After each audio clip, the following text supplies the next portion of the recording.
Fala pessoal! Tenho uma novidade muito importante para compartilhar com vocês hoje.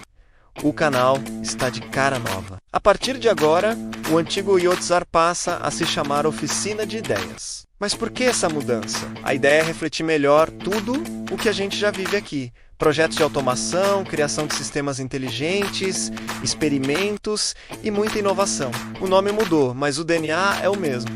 Transformar conceitos em realidade e compartilhar conhecimento. Se você já acompanha a gente, muito obrigado por fazer parte dessa jornada. E se você caiu aqui agora, seja muito bem-vindo à Oficina de Ideias. Vamos continuar criando e aprendendo juntos. Inscreva-se para não perder nada. Nos vemos no próximo projeto.